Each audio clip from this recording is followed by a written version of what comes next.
My name is Natalie Brooks. I'm 34 years old. And the first time my mother told people I was selfish, she was standing in my living room. 1. I paid for holding a glass of wine I also paid for. She laughed when she said it, like it was a joke everyone already knew. Oh, Natalie. My mother said, waving her hand lightly. She's successful, yes, but she's forgotten where she came from. The room chuckled. I smiled, because that's what I'd been trained to do. From the outside, my life looked solid. I lived in Austin, Texas. I worked as a senior project manager at a tech firm. Good salary, clean apartment. No visible chaos. But my stability had a cost. And my family had been charging interest for years. I grew up in a small town outside San Antonio. We weren't poor, but we were always almost struggling. My father ran a small contracting business that never quite took off. My mother stayed home, loudly reminding everyone of the sacrifices she made.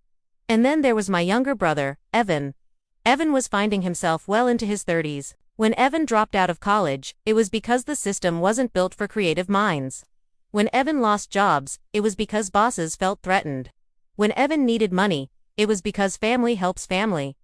I was the opposite, the reliable one, the planner, the fixer. At 18, I worked 2 jobs while going to school. At 22, I moved to Austin for a better opportunity. At 26, I was sending money home temporarily. Temporary became permanent quietly. Every call started the same way. Natalie, sweetheart, I hate to ask. Natalie, it's just this once. Natalie, you know how your brother is. I knew exactly how he was. By 30, I was covering Evan's rent. By 32, I was paying my parents' property taxes. By 33, I was expected to show gratitude for being allowed to help. When I tried to set boundaries, my mother's voice changed, cold, hurt, accusing. I guess money changed you, so I stopped trying. The night everything shifted was supposed to be a celebration. I had just been promoted. Big raise, stock options. The kind of milestone people tell you to enjoy. My parents insisted on visiting. Evan came to. I cooked, cleaned, bought wine, paid for dinner. Halfway through the evening, my mother raised her glass. To Natalie, she said, our daughter who made it. Even if she forgets sometimes who supported her. Something in my chest tightened. I laughed it off. Again. Later that night, after everyone left, I checked my email. There it was, a notification from my bank. Large transfer initiated. I frowned, refreshing the page. Another notification followed. Then another. My savings account, the one I never touched, was moving money out in chunks. My hands went cold. I logged in fully, and my stomach dropped. Someone had access. Someone I recognized. A joint authorization I'd signed years ago when my father needed help refinancing his business. I'd forgotten to remove it. My phone rang before I could think. My mother. Natalie, she said calmly, don't panic. That's when I knew. You moved money from my account, I said. A pause. We needed liquidity, she replied. Evan has an opportunity in California. This could change his life. That was my savings. And you'll make more, she said gently.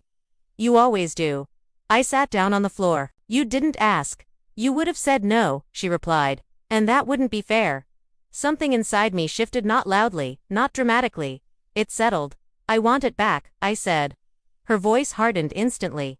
Don't be ungrateful, Natalie. Everything you have started with us. That night, I didn't sleep. The next morning, I went to the bank. By afternoon, I had frozen accounts, removed access, and opened new ones. By evening, my phone was exploding. Mom, you embarrassed us, Dad. This is extreme, Evan. I thought you loved me, and then the message that made my blood run cold. Mom, if you do this, don't expect to be part of this family anymore. I stared at the screen. For the first time in my life, the threat didn't scare me. It clarified everything. Because love that disappears when money stops isn't love. And I was finally ready to see what they'd do next. The silence lasted 3 days. No calls, no messages, no dramatic speeches about family or loyalty. Just quiet. On the 4th day, my father showed up at my apartment unannounced. He stood in the hallway like a stranger older than I remembered, shoulders slightly slumped, confidence worn thin. For the first time, he wasn't arriving to take something. He was here because something had gone wrong. Can we talk? He asked. I let him in. He didn't sit right away. Walked around the living room instead. Took in the furniture, the view, the life I'd built without them standing over it. Your mother is furious, he said finally. I nodded. I assumed. She says you humiliated her. I met his eyes. She stole from me. He flinched it in denial, but in recognition. That money, he said slowly, it's already gone. I felt my chest tighten, but my voice stayed steady. Where? Evan lost it, he admitted. The opportunity wasn't real. It was. Another idea. Another idea. Another excuse. Another sacrifice made in my name without my consent. I want it back, I said. All of it. He exhaled heavily. We don't have it. I stood up. Then we're done talking. He looked startled. Natalie, no, I said. I've been reasonable my entire life. I'm finished being flexible for people who break me. His face hardened. If you pursue this legally, it will destroy your mother. I tilted my head. She didn't worry about destroying me. He left without another word. That afternoon, I called a lawyer. Not because I wanted revenge. Because I wanted the truth documented. What followed was ugly. Subpoenas, bank statements, emails I'd never seen. Accounts opened using my SSN years ago. It turned out my parents hadn't just relied on me. They'd planned around me. I was their safety net, their fallback, their silent investor who never asked for equity. When Evan found out I'd involved legal counsel, he called screaming, "You ruined everything." He yelled, "Mom hasn't slept in days." I listened quietly. Then I said, I didn't ruin anything. I just stopped pretending. He hung up. The case didn't go to court. It didn't need to. Once the evidence was clear, my parents agreed to a settlement. Not all the money, but enough to make the point impossible to ignore. They signed paperwork acknowledging misuse of funds. No apology came with it, just bitterness. The last message my mother ever sent me read, "Greater than I hope you're happy choosing money over family." I stared at it for a long time. Then I deleted it. 6 months later, my life looked different. Quieter. Lighter. Mine. I moved to a new apartment across the city. Changed my number.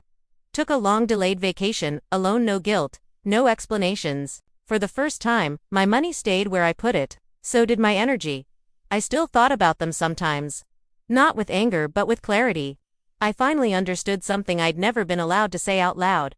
I wasn't difficult. I wasn't selfish. I wasn't ungrateful. I was just no longer useful to people who mistook access for love. And losing them, it didn't break me. It freed me.